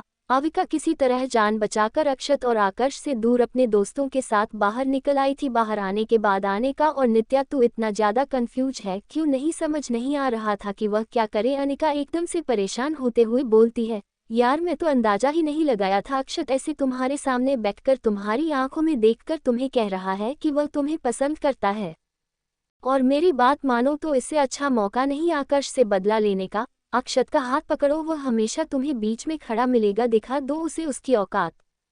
अविका उसकी बात सुनकर चलते चलते एकदम से रुक जाती है और उन दोनों की तरफ देखकर बोलती है, एक बात बताओ, तुम दोनों पागल हो क्या? दिमाग काम नहीं करता? ऐसे कैसे हो सकता है यार? किसी भी रिलेशनशिप के लिए फीलिंग्स का होना बहुत ज़रूरी है क्या? मैं सिर्फ इसलिए अक्षत को हाँ बोल दूं क्योंकि मुझे बदला लेना है, और अक्षत की फीलिंग्स का क्या? मैं उसके लिए कुछ भी महसूस नहीं करती हूँ और उसे झूठी दिलासे सिर्फ इसलिए दिला दूं क्योंकि मुझे अपना बदला पूरा करना है। मैं इस तरह की लड़की लगती हूँ क्या तुम लोगों को? अविका की बातें सुनकर बोलो ना एकदम से खामोश हो गई थी और फिर अनिका थोड़ा सा समझते हुए बोलती है, सॉरी यार, लेकिन मेरे कहने का वह मतलब नहीं था, मैं बस इतना कहना चाह रही थी कि अक्षत को भी हमारी प्लानिंग में शामिल कर लेते हैं। मैं यह नहीं कह रही हूँ कि तुम उसके जज्बातों के साथ खेली, मैं जानती हूँ कि तुम बहुत अच्छी लड़की हो, लेकिन आकाश का कुछ ना कुछ तो करना पड़ेगा ना, उसका आतंक तो बढ़ता ही जा रहा है। अविका इस बात पर बोलती है, क्या तुम लोगों ने देखा नहीं कि मैं कितना कुछ कर लिया है? क्या वह पहले जैसी है बरकते कर रहा है? नहीं ना? और उद्धरण चिन्ह इसके आगे को कुछ भी बोलते कि पीछे से आवाज आती है, मेरे साथ हो, मुझे बात करनी है तुमसे। आकाश की आवाज अचानक से सुनकर उन तीनों की आंखें तो जैसे फटी की फटी रह जाती है। अविका इसके पहले पीछे पलट कर देखी थी कि आकर्षक ने उसका हाथ पकड़ लिया था और उसे अपने साथ लेकर पेड़ के अंधेरे में चला गया। उसके दोस्त वही अंधेरे की तरफ देख रहे थे, लेकिन उन्हें कुछ भी नजर नहीं आ रहा था क्योंकि वह उजाले में खड़े थे, और फिर वह दोनों धीरे धीरे अपने कदम आगे बढ़ने लगी। अविका एकदम से खुद को छुड़ाने की नामुमकिन कोशिश करते हुए बोलती है, मुझे तुम क्या कर रहे हो और अचानक से तुम्हें क्या हो गया? बताओ, मुझे कोई प्रॉब्लम है क्या? आकाश उसके इस बात पर उसके चिन को पकड़ता है और फिर उसके होठों पर अपने हाथ के अंगूठे को चलते हुए बोलता है, आज तुमने अक्षत के साथ डिनर किया क्या? तुम मुझे बताओगे कि क्या चल रहा है? ये सब कुछ इतना क्यों इंटरेस्टेड लग रहा था? वह तुम्हारे ऊपर से तो उसकी नज़र ही नहीं है रही थी। मैं बस इतना जानना चाहता हूँ कि ऐसा क्या कह रहा था वह। अविका इस बात पर बोलती है, मैंने उसे जाने के लिए कहा था, लेकिन तुम अच्छे से जानते हो जैसे मैं तुम्हें तुम्हारी हरकतें और तुम्हारी करतूत करने से रोक नहीं सकती, बिल्कुल वैसे ही मैं उसे भी नहीं रोक सकती क्योंकि तुम दोनों बस एक ही पार्टी के चाया भैया हो। आकाश उसकी बात सुनकर रिपीट करता है, चाया भैया। अविका अपनी बात क्लियर करते हुए बोलती है, हाँ मतलब एक जैसे हो कि मैं तुम दोनों के साथ कुछ नहीं कर सकती हूँ और तुम दोनों जब जो चाहे वह मेरे साथ कर सकते हो। आकाश इस बात पर एकदम से गुस्सा होते हुए बोलता है, अपनी बकवास बंद करो, ऐसा कुछ नहीं है, तुम्हारे साथ जो चाहे मैं कर सकता हूँ वह नहीं। तुम मुझे ये बताओ कि वह तुम्हारे पास बैठा था और उसने तुमसे क्या कहा? इस तरह गोल गोल बातें करके मुझे बेवकूफ़ बनाने की कोशिश मत करो। अविका इस बात पर आकाश की आंखों में देखने की कोशिश कर रही होती है, लेकिन अंधेरा काफी था और फिर वो बोलती है, हाँ। उसने मुझसे कहा कि अगर तुम्हें मेरी कोई हेल्प चाहिए तो मुझे बताना, क्योंकि अर्नव यहाँ नहीं है तो मैं तुम्हारी हेल्प कर सकता हूँ। आकाश इस बात पर एक गहरी सी सांस लेता है और अपने गुस्से को कंट्रोल करते हुए बोलता है, और तुमने इस बात पर क्या जवाब दिया? अविका इस बात पर बोलती है, जाहिर है मैंने उसे मना कर दिया, क्योंकि मैं किसी तरह का कोई ड्रामा नहीं चाहती हूँ इसलिए, और वैसे भी मैं उसे पसंद नहीं करती तो मैं नहीं चाहती हूँ कि मेरे बात करने से उसके अंदर किसी तरह की कोई उम्मीद बने, इसलिए भी मैंने मना कर दिया। आकाश इस बात पर फिर से एक सवाल करता है, अच्छा वह तो बहुत अच्छा है, काफी पॉपुलर भी है, देखने में भी हैंडसम है, तो तुम उसे पसंद क्यों नहीं करती हो? अगर उसे पसंद नहीं करती हो तो यकीनन किसी और को पसंद करती होगी, तभी नहीं पसंद करती हो ना, वरना मुझे नहीं लगता कि लड़कियों को और कुछ चाहिए। जो कुछ लड़कियां चाहती है वह हर क्वालिटी है उसके अंदर। अविका इस बात पर कुछ बोलना शुरू करती कि उसके पहले ही आकर्ष पीछे उसके सर पर हाथ लगाते हुए उसकी पीठ से ले जाकर उसकी कमर पकड़ लेता है और उसे खुद से चिपक लेता है और उसकी आवाज को सुनने की कोशिश करने लगता है। और अविका उसकी इस हरकत से थोड़ा सा अनकंफर्टेबल जरूर होती है, लेकिन उसकी धड़कन बढ़ चुकी होती है और फिर वह बोलती है, सारी लड़कियां एक जैसी नहीं होती है, सबकी पसंद अलग होती है, वह मुझे नहीं पसंद है, और शायरी यह भी सही है कि मुझे कोई और पसंद है, इसलिए मैं उसे पसंद नहीं कर सकती हूँ। आकाश इस बात पर एकदम से उसकी कमर पर अपनी पकड़ और मजबूत करते हुए उसके बालों को सूंघते हुए उसके गर्दन पर अपनी चिन को रगड़ने लगता है, और अविका अपनी आंखें बंद कर लेती है और उसे थोड़ा सा उठा लेता है और उसके बाद यूं ही कंटिन्यू करते हुए उसके बालों को सूंघते हुए बोलता है, और अगर मैं कहूँ मैं जानना चाहता हूँ कि कौन है वह जैसे तुम पसंद करती हो तो? अविका इस बात पर अपनी आंखें यूं ही बंद किए हुए बोलती है, अपनी धड़कनों को कंट्रोल करते हुए बोलती है, तुम्हें कहूंगी कि मैं तुम्हें नहीं बताना चाहती हूँ। आकाश अब उसके गालों पर अपने होठों को चलाने लगा था और उसके माथे पर पहुंचकर किस करता है और फिर इस तरह होठों से छूटे हुए हो नीचे दूसरी तरफ आने लगता है और साथ ही बोलता है, और अगर मैं कहूँ बगैर अपने सवाल का जवाब नहीं, मैं तुम्हें यहाँ से जाने नहीं दूंगा तब? अविका इस बात पर थोड़ा सा कंफ्यूज होती है और फिर सोचने लगती है और बोलती है कोई बहुत बदतमीज जिससे मेरी फीलिंग्स की कदर नहीं है। और अभी वह आगे बात करती कि तभी अचानक से उन दोनों को एक अजीब सी आवाज़ सुनाई देती है, ऐसा लगता है जैसे कोई उन्हें बहुत करीब से सुन रहा था, और अचानक से वह भाग किसी के पैरों की आहट सुनकर वो दोनों दूसरे से अलग हो जाते हैं और आसपास देखने लगते हैं, लेकिन वहाँ कुछ भी नजर नहीं आता किसी को, और नहीं अंधेरे से उजाले की तरफ कोई जाते हुए नजर आता है। तो यह आहट कैसी थी? अविका एकदम से उसे आहट को सुनती है और फिर आकाश की तरफ देखकर बोलती है, ये सब करना बंद करो, तुम्हारी बदतमीजी है, बर्दाश्त कर रही हूँ, लेकिन मुझे इस तरह डराओ नहीं, मुझे पता है कि वह लेटर तुम्हें भेज रहे हो और अभी यहाँ तुमने पहले से सेटअप किया था ना सब कुछ ताकि मैं घबरा जाऊँ, लेकिन मैं तुम्हें बता दूँ मैं इतनी आसानी से डरने वाली नहीं हूँ और नहीं तुम्हारी बातों में आऊँगी। आकाश अविका की बातों पर कंफ्यूज होकर बोलता है, यह क्या बकवास कर रही हो तुम, मैं तुम्हें क्यों डरना चाहूँगा, और मुझे डराने के लिए किसी निंजा तकरीर की ज़रूरत नहीं है, मेरे पास बहुत सारी ऐसी चीज़ है जिससे मैं तुम्हें कंट्रोल कर सकता हूँ, और मुझे खुद भी नहीं पता कि अचानक से ऐसी आवाज़ ही कहाँ से, यह कोई कौन इस्ताफाक हो सकता है, तुम इस तरह किसी पर हो सकता है, और मैं तुम्हें क्यों लेटर भेजने लगा, और मुझे कुछ कहना है तो मैं तुम्हारे पास कॉल करके कहूँगा, मैं कोई लेटर नहीं भेजी तुम्हें। अविका इस बात पर एक तिरछी से स्माइल करती है और फिर अपने हाथों को बांधते हुए बोलती है, अच्छा तो मिस्टर एक्स नहीं हो तुम? आकर्ष काफी कंफ्यूज हो जाता है और फिर बोलता है, यह क्या बकवास करिए, क्या तुम्हारा दिमाग खराब हो गया है या फिर मुझे तंग करने की कोई नई तकनीकी ढूंढी है तुमने? बता दो, ये बहुत ही हवाई हाथ है, मुझे इन सारी बातों पर भरोसा नहीं होता। ऐसा कौन है यहाँ जिसके पास इतनी फुर्सत है कि वह लेटर लिखेगा, वह भी इस फ़ोन के ज़माने में? मैं तुम्हें नए नंबर से भी फ़ोन करके या मैसेज करके परेशान कर सकता है, लेकिन मेरे हाथों में इतनी ताकत नहीं कि मैं अपना सब्जेक्ट लिखूँ। मैं अपना असाइनमेंट करने के लिए दूसरों को ढूंढता हूँ और तुम कह रही हो कि मैं तुम्हें रोज लेटर लिख रहा हूँ। अविका ये सुनकर थोड़ा सा कंफ्यूज होती है और फिर उसे लगता है कि शायद उसे थोड़ा सा सोचना चाहिए इस बारे में, हो सकता है कि वह जो सोच रही हो ऐसा ना हो, लेकिन इस लड़की पर भी भरोसा नहीं किया जा सकता है। ये सब सोकर वह कुछ भी बोलते कि उसके पहले ही आकाश उसकी तरफ देखकर बोलता है, एक काम करो तुम निकलो यहाँ से, पता नहीं क्यों लेकिन मुझे यहाँ कुछ भी ठीक नहीं लग रहा, मुझे नहीं लग रहा कि यहाँ सेफ हो तुम। उद्धरण चिन्ह, तुम्हें मेरी सेफ्टी की फिक्र कब से होने लगी? अविका इतना बोलने के बाद वहां से निकल जाती है और आकर सब कुछ पल उसे देखा है और फिर आसपास की चीजों को देखने लगता है। उसे समझ नहीं आ रहा होता है कि अचानक से इस तरह की आवाज कोई तो था यहाँ, ऐसा हो ही नहीं सकता। इतना बड़ा इस्तीफा कि उन दोनों ने ही किसी की आवाज सुनी, कोई एक सुना होता तो शायद ये झूठ हो सकता था, लेकिन हम दोनों नहीं आवाज सुने, इसका मतलब कोई तो था यहाँ। लेकिन आखिर वह गया कहाँ और किस तरफ से? इस पेड़ के नीचे चारों तरफ उजाला है, अगर वह पेड़ से बाहर कहीं भी जाता तो नजर जरूर आता। आकाश यही सोचते हुए वहां से निकल जाता है और जब वह चलने लगता है तभी उसे अपने पीछे किसी के आने की आहट महसूस होती है। वह फौरन पीछे पलटकर देखता है लेकिन वहां कोई भी नहीं होता और साथ ही एक अजीब सी दुर्गंध भी होती है। उसे समझ नहीं आता कि अचानक से इतनी अजीब बदबू और साथ में ये किसकी आहट थी। पीछे तो दूर दूर तक कोई भी नहीं है। फिर आकाश अपने सर पर हाथ लगाते हुए बोलता है, शायद मुझे ही कोई भ्रम हो रहा है, चाहे चोट की वजह से, दर्द की वजह से मेरा दिमाग खराब हो गया है। इतना बोलकर फिर वह वापस हॉस्टल के अंदर चला जाता है। इधर अविका रास्ते में जाते हुए बस यही सोच रही होती है कि क्या सच में आकर्ष नहीं है?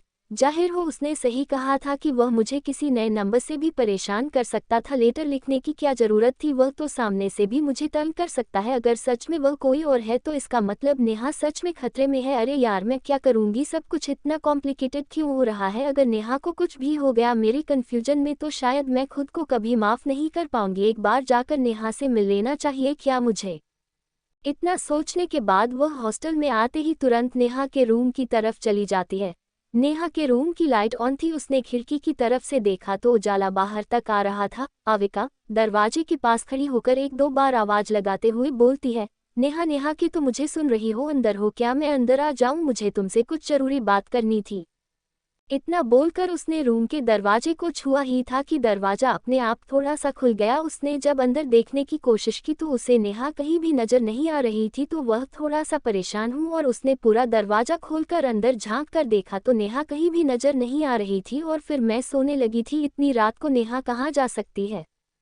इतना सोचने के बाद उसने सोचा कि अगर उसके पास नंबर होता तो अभी कॉल करके पता कर ली थी, लेकिन उसके पास तो फ़ोन नंबर भी नहीं था उसका। इस वजह से वह वापस ऊपर अपने रूम की तरफ जाने लगी। तभी अचानक से उसे कुछ महसूस हुआ कि जैसे कोई चीज़ उसके पीछे चल रही है। उसने अपने सामने अपने पीछे खड़ी एक बहुत ही बड़ी सी परछाई देखी और वह एकदम से हैरान हो गई। दांग होकर उसने जैसे ही पीछे देखा उसकी आंखें फटी की फटी रह गई और वह एकदम से सदमे में चली गई। सामने का नज़ारा देखकर तो उसकी रूह कंब गई और वह वहीं बेहोश होकर गिर गई और कोई उसके पैरों से पकड़कर उसे खींचकर अपने साथ लेकर जाने लगा। यह एक बहुत ही अजीब सी परछाई थी जो उसने अपने सामने देखी थी। किसी बहुत बड़े से जानवर की परछाई जैसी दिख रही थी, लेकिन ये कौन था, कैसे था, कुछ समझ नहीं आ रहा था। अविका अपने पीछे पलटकर देखा ही था कि वह तुरंत बेहोश हो चुकी थी और शायद कोई भी उसके आसपास उसकी मदद करने के लिए नहीं था।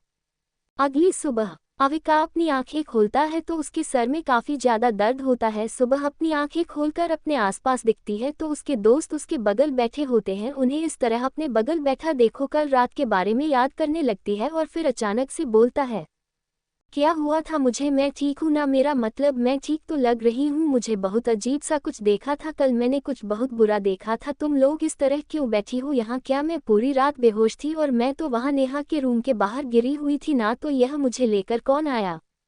ये सुनकर उसके दोस्त काफी ज्यादा हैरान होते हैं। अनिका एकदम से मुंह बनाते हुए बोलती है, क्या अभी अभी क्या कहा तुमने कि तुम नेहा के रूम के बाहर गई हुई थी? दिमाग खराब है तुम्हारा? तुम तो यही बेड पर थी जब हम रूम में आए तो, और उसके बाद सुबह से हमने कितनी बार तुम्हें उठाने की कोशिश की लेकिन तुमने एक बार हमारी बातों का जवाब तक नहीं दिया। सब कुछ एकदम सही चल रहा था, ये क्या नाटक था बताओ?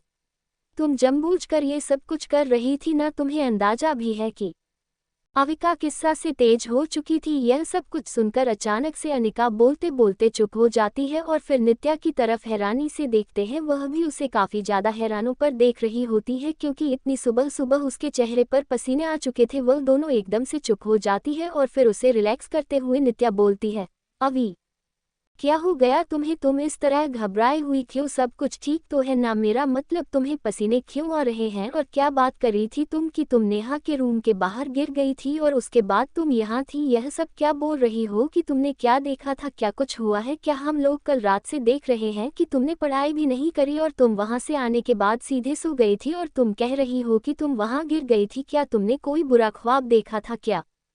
अविका थोड़ा सा खुद को रिलैक्स करते हुए बोलती है, मुझे नहीं पता कि वह ख्वाब था या हकीकत, लेकिन मैं नेहा से मिलने के लिए गई थी। मैंने उसको रूम ओपन करके देखा तो वह अपने कमरे में नहीं थी, और फिर जैसे ही मैं वहां से आने की कोशिश करती हूँ वैसे मेरे पीछे मुझे बहुत बड़ी सी परछाई नजर आती है, और जो मैंने पीछे पलट कर देखा तो एक बहुत ही बड़ा सा चेहरा था और साथ ही बहुत बड़ा शरीर था उसका। उसके नाखूनों में पूरी तरह से मांस भरे हुए थे और चेहरे से खून टपक रहा था। ऐसा लग रहा था जैसे अभी अभी किसी का मर्डर करके वह वापस आया। वह बहुत अजीब सा जानवर था। नहीं नहीं, जानवर नहीं, इंसान था। नहीं नहीं, उसका चेहरा इंसान जैसा था, उसकी बॉडी जानवर जैसी थी। सब कुछ मुझे नहीं, हकीकत पर मेरा यकीन करो, मैंने उसे महसूस किया। कुछ तो था वह, फिर समझ नहीं आ रहा है, मुझे बहुत अजीब लग रहा है ये सब कुछ। बहुत ही ज़्यादा मुझे घबराहट हो रही है इन सारी चीज़ों के बारे में सोचकर। यह हो क्या मेरे साथ?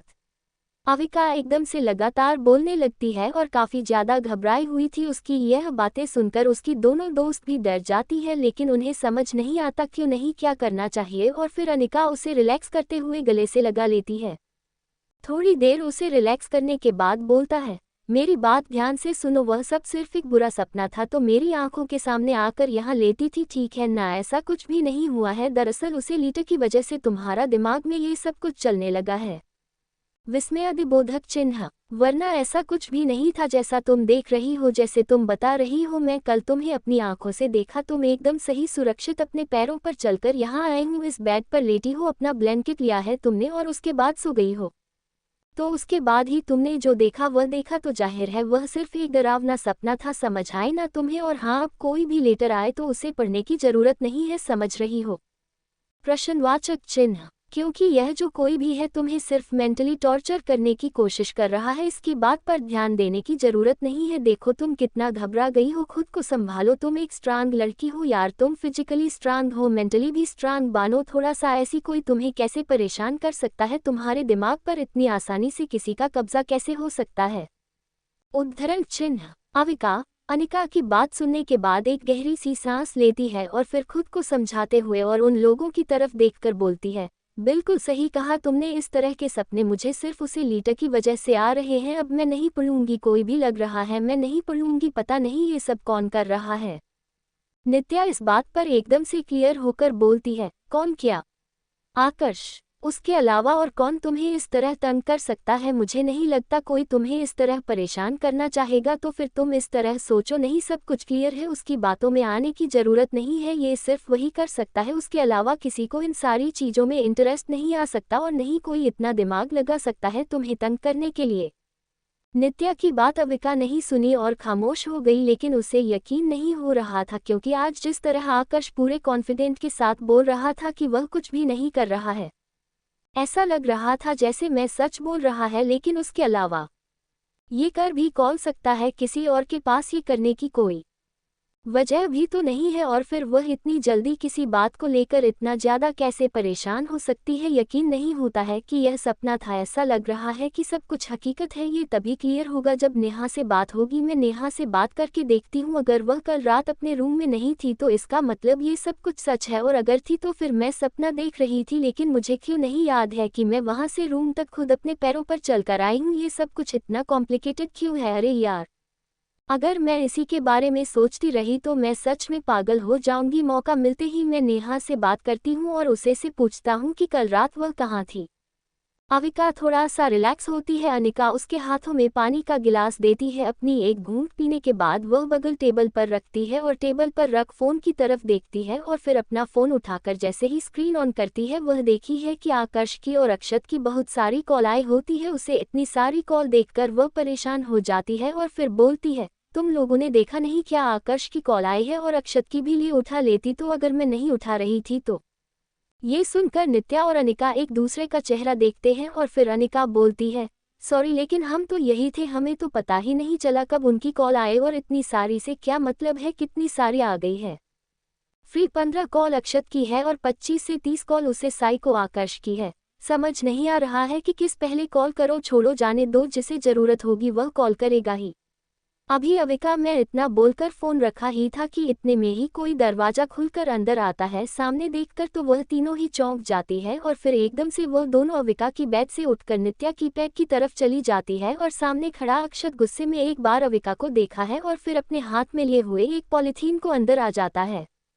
अविका उसे देखकर पहले तो नजरें चुराती है और फिर अचानक से सब कुछ ऐसे रिएक्ट करती है जैसे कुछ हुआ ही ना हो और बोलती है, ओह, तो तुम आ गए और तुमने बताया नहीं कि तुमने इतनी सारी कॉल क्यों की थी। सॉरी, मैं कल बहुत गहरी नींद में थी, इस वजह से मैं तुम्हारा फ़ोन नहीं उठा पाई।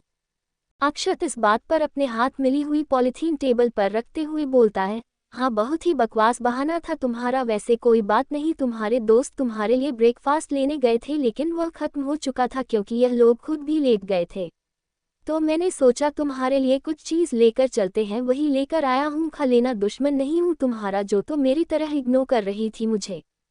अविका इस बात पर कोई सफाई नहीं देना चाहती थी लेकिन फिर से उसने अक्षत की तरफ देखकर कहा, अब तुम्हें यकीन नहीं हो रहा तो मैं कुछ नहीं कर सकती हूँ, लेकिन सच में पूछ लो इन लोगों से, मैं बहुत गहरी नींद में थी इसी वजह से नष्ट करने भी नहीं गई। अक्षत इस बात पर एक बार उन दोनों की तरफ देखा है और फिर बोलता है, क्या तुम दोनों थोड़ी देर के लिए हमें अकेला छोड़ सकती हो प्लीज। अनिका और नित्या विजय शंकर एक दूसरे का चेहरा देखते हैं और फिर बगैर कुछ बोल रूम से बाहर निकल जाते हैं। अविका, जिसे शायद ज्यादा तेज भूख लगी थी, एकदम से पॉलिथीन ओपन करती है और सबसे ऊपर पड़े सैंडविच को निकाल कर खाने लगती है और फिर अक्षत की तरफ देखकर बोलती है, थैंक यू यार, मुझे बहुत भूख लग रही थी, मैं थोड़ा सा घबरा गई थी, मेरा मतलब ज्यादा गहरी नींद में थी।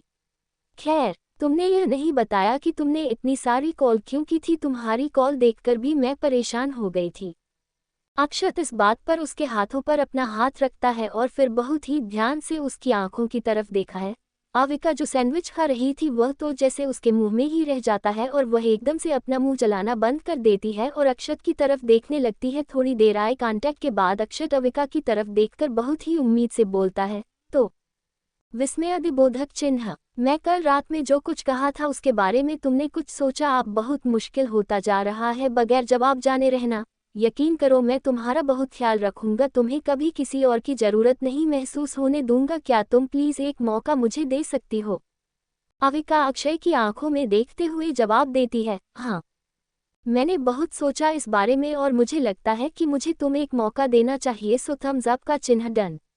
इतना बोलकर वह फिर से सैंडविच खाने लगती है। अक्षत एकदम हैरान होकर उसे देख रहा होता है, इतनी बड़ी बात उसने इतने कम लफ्जों में खत्म कर दी थी और साथ ही इतनी नॉर्मल तरीके से बोली थी जैसे वह रोज ये बात हर एक को बोलती रहती है। उसे समझ नहीं आ रहा होता है कि उसे एक्साइट होना चाहिए, खुश होना चाहिए ये जानकर कि उसने एक्सेप्ट कर लिया है, या फिर हैरान होना चाहिए उसकी हरकत पर जिसका उसे अंदाजा ही नहीं था। अच्छा, तो उसकी हेयर कटिंग देखकर अपना गला साफ करता है और फिर दोबारा से थोड़ा सा उसके चेहरे के करीब जाकर उसकी आंखों में देखकर बोलता है, अविका, क्या तुम ठीक हो? मेरा मतलब तुमने ये जो कुछ भी कहा अभी, क्या तुमने सोच समझ कर कहा? अविका पूरा फोकस अपने खाने पर कर रही होती है और फिर बोलती है, हाँ बिल्कुल, मैं सोच कर कहा, क्यों तुम्हें कोई प्रॉब्लम है? तुम भी तो यही चाहते थे, फिर क्या हो गया अचानक से तुम इस तरह सवाल जवाब क्यों कर रहे हो? तुम एक अच्छे लड़के हो, तुम्हारे पास हर वह क्वालिटी है जो हर लड़की को चाहिए होती है एक लड़के में, तो जाहिर है मैं थोड़ा सा सोच विचार किया है इसके बारे में, इसलिए मैं कह रही हूँ कि हाँ ठीक है, मैं तुम्हें एक मौका देती हूँ। वैसे भी तुम अच्छी तरीके से जानते हो कि मुझे उसे आकर्ष में कोई इंटरेस्ट नहीं है, वह बेवजह ही मेरे पीछे पड़ा होता है। अक्षत उसके लिए बातें सुनकर थोड़ा सा मुस्कुराता है और फिर सोचता है कि शायद इसमें काफ़ी सोच है इस बारे में, इसीलिए इतनी आसानी से जवाब दे रही है और फिर थोड़ा सा एक्साइट होते हुए बोलता है, थैंक यू यार, वैसे मैं पूरी उम्मीद लेकर आया था कि तुम मुझे मना कर दोगी, लेकिन फ़िलहाल अभी मुझे लगता है तुम्हें बहुत भूख लगी है, बहुत सारी चीज़ें इसमें सब निकाल कर खा जाओ अगर जाती हो तो। अविका इस बात पर पॉलीथीन की तरफ एक बार देखी है और फिर मुस्कुराकर अक्षत की तरफ देखती है और फिर बोलती है, हाँ बिल्कुल, सब कुछ खा जाऊंगी मैं।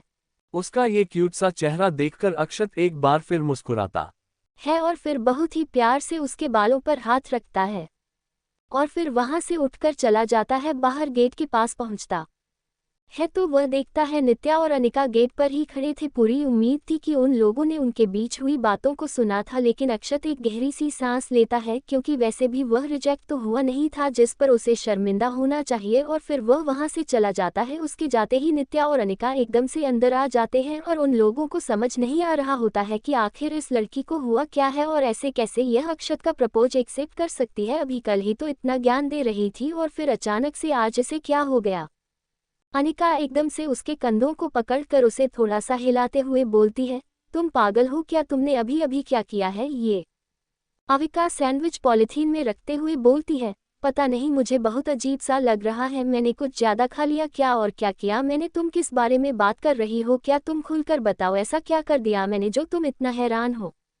नित्या और अनिका एक दूसरे को देखते हैं, वो दोनों ही काफ़ी ज़्यादा इरिटेट हो रही होती है उसकी हरकत से और फिर अनिका गुस्से में बोलती है, नहीं कहाँ कुछ हुआ है, तुमने कुछ नहीं किया, मुझे पता है तुम इतना नॉर्मल रिएक्ट कर रही हो ना, जरूर तुम्हारे दिमाग में कुछ ना कुछ चल रहा है, ये जो तुमने किया है ना इसकी भरपाई भी तुम्हें ही करनी पड़ेगी, यकीन करो अभी कल ही इतना ज्ञान दे रही थी कि मैं ऐसा नहीं कर सकती हूँ, ऐसा कैसे कर सकती हूँ मैं सिर्फ बदला लेने के लिए, और फिर आज ही विस्मयादिबोधक चिन्ह। खैर ऐसा लग रहा है जैसे तुम मेरी समझ से ही बाहर जा रही हो, कुछ समझ नहीं आ रहा है कि तुम्हें हो क्या गया है।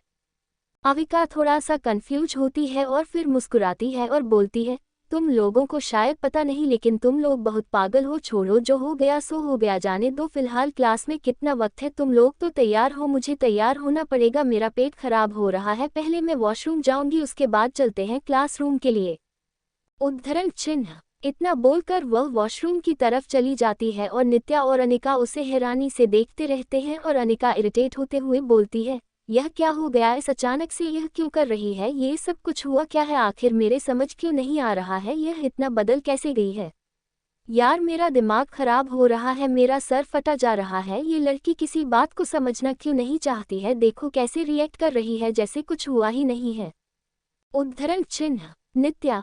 अनिका कोई इतना ज़्यादा गुस्से में देखकर उसे थोड़ा सा रिलैक्स करते हुए बोलती है, कोई बात नहीं है, तुम्हें परेशान होने की ज़रूरत नहीं है, वैसे भी अभी इतना कुछ हुआ नहीं है और अगर अविका ये कर रही है तो उसके पीछे कोई बहुत बड़ी वजह होगी, मुझे तो लगता है ये और अक्षत दोनों मिले हुए हैं, बस हम लोगों को परेशान करने के लिए ऐसे ड्रामा कर रहे हैं, प्लीज़ थोड़ा सा रिलैक्स हो जाओ, हम बाद में से बात करके सब कुछ बोला लेंगे, तुम बस थोड़ा सा अपना स्ट्रेस कम करो, इतना गुस्सा करोगी तो बीमार हो जाओगी।